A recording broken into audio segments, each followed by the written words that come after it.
We're back at the Fulton Hotel with the Emerge Foundation raising money for the people of Timor-Leste. This one was really special because the British and Irish Lions are only in Australia once every 12 years.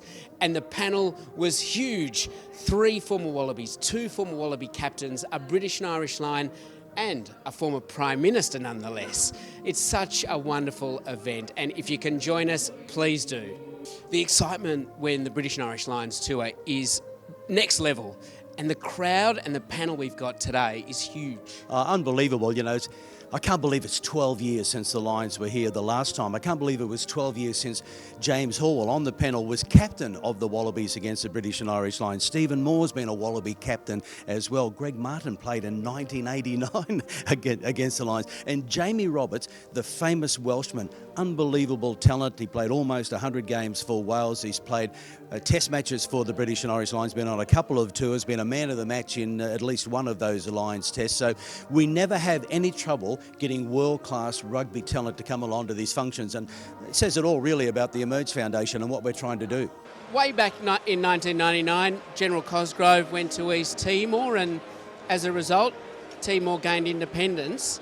How do you see the importance of independence for Timor and how the country has grown? It was the decision to intervene in East Timor was one of the proudest decisions I took as Prime Minister.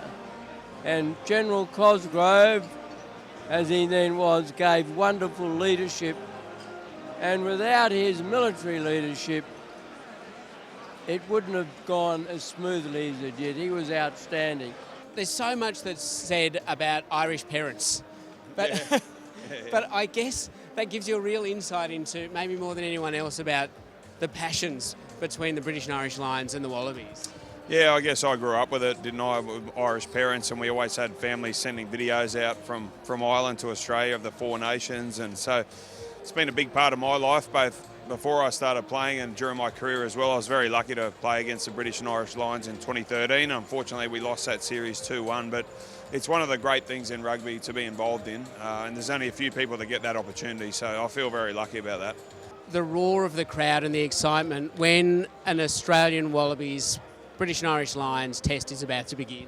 Oh, look, I think the best thing about the Lions is the fans, right? And I think ultimately they tour, and the way they tour en masse. I mean, we've had about 40,000 out here in Australia. 2013 was very similar. And I think the good thing about it is they bring the best out of our fans, so they bring the best out of our Wallabies. If you think back to 2001, it was really that game in Brisbane where they all wear red that changed, in my opinion, the way that Wallabies fans support the Wallabies. They wear the gold, they wear the jerseys, they wear the scarves now, all because of what happened at that game. Why don't we talk about 2009? Yes. Lions Player of the Series. Feels a lifetime ago now. Not bad. 16 years ago. Look, I was a young man. I was 22, and I think on reflection, you don't quite appreciate the kind of how big the Lions is. You get picked to this tour, and you're quite sheltered. You're in your hotels, and then you run out in these test matches, and you realise how many fans have kind of paid to fly half around the world to support you. And in that enthusiasm of youth, often it kind of hides away the kind of gravity of what you're doing, right? And I reflect now. I'm so proud to have played for the Lions in a test match, and I guess that accolade. One of the great things about the Lions is you're playing with the best players, and so you can be yourself. You don't have to overthink or overtry anything. You don't have to worry about anyone else. You just be you, and I think that's why my form was so good on that tour, because I turned up. I'd had 1 season of Test rugby under my belt at inside centre, and you look around you, I'm playing outside Stephen Jones, inside Brian O'Driscoll, Mike Phillips at 9, Tommy Bowes on the other way. You've all got these Centurion Test players all around you, so you don't have to think about anything. You just be you. The day's gone great, and I don't know, this might have been the 8th or 9th, or I don't know. Ian and Marion said we did the first one, and I wouldn't have realised that was the first one 18 years ago. And they were such great people. Clarkie's emceed it nearly every year. It makes me feel comfy. And when I was working with Fox Sports, I was down here anyway from Brisbane. And then the first year when I saw what the hell they did, because a couple of mates of mine went up there and and were there with the peace troop, etc. So it was in my mind, and then I went, oh my God, what they do is unbelievable, and I'm a big believer in education, so that's what got me forever. And from the audience's perspective, you hear some stories here you're not going to hear anywhere else. These guys actually understand their rugby. Every person I've spoken to in the last half an hour, oh, I'm the president of my junior rugby club. They're real rugby people. It's really nice to see too, and passionate. And you know what? Since last Saturday night at the MCG, everyone's starting to talk rugby again, despite the fact we lost. Yeah, it's good. And what I remember most strongly was that there were people right across the political spectrum who supported helping East Timor. There were diggers from World War II who remembered the huge sacrifice the Timorese made to help them fight the Japanese. And just overall, it was a very proud moment, and Australia stood up for justice and fairness and did the right thing. Well, it's wonderful that you can be here with the Emerge Foundation today. Well, I'm very sympathetic to what they're doing, and it's a great organisation. They're great people, and we're going to continue to help them. Wonderful. Thank you. Well, of all of the things you could put your time and effort to, why the Emerge Foundation? Well, I think Ian and Marion have a great vision. It's been going for 18 years. The committee is all volunteers. They're all my peers. They're people I've worked with and admired for many years. But we do really good things. We educate people. We educate women, so it means we educate communities, which is fantastic. But the work we're doing with returned soldiers and the Defence Force is also exceptional. I mean, people, sit on the wall and keep us safe, and we've got to give back to them, because when they come back, coming back to normal society is challenging. So if we can help them get back into society and actually live a really fulfilling life, that's pretty exciting too. Rod Henderson's back, the author of the book I think has the best title in Australia, Stop Screaming I'm Scared Too. Now the CEO of, is it Australian Peacekeepers Association? Yeah, the Australian Peacekeepers and Peacemakers Veterans Association. So to give a bit of context, John Howard is here today, and it was in 1999 that he sent Australian troops with Peter Cosgrove to Timor for the first time. It's 26 years ago now. What has happened in those 26 years, and where is Australia at now with Timor-Leste? Oh, geez, there's been a lot of years that have passed. A lot of extra weight here from when I was a young fella over there in East Timor. But look, it is something that we are focused towards, really celebrating the great things that are happening in East Timor now, particularly as we lead up to the 30th anniversary in only a few short years. We want to see a lot of our members returning to East Timor to celebrate and commemorate the thriving country that it is now.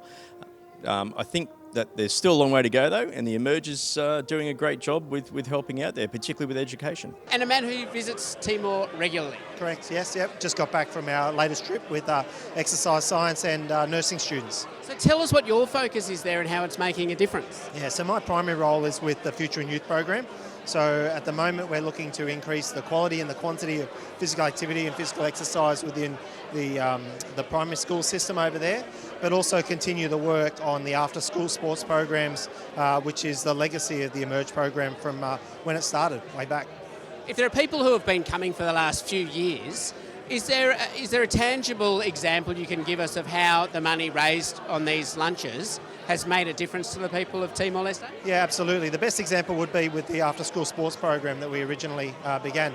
All of our work, partnering with Emerge and our partners in Timor, looks to capacity build, develop capacity within our partners so that eventually they don't need us. And that was the case with the after-school sports programs. We developed local coaches, we developed the knowledge and the expertise to run that program, and it's flourishing on its own now, so that we can now focus our attention to where the new work needs to be done.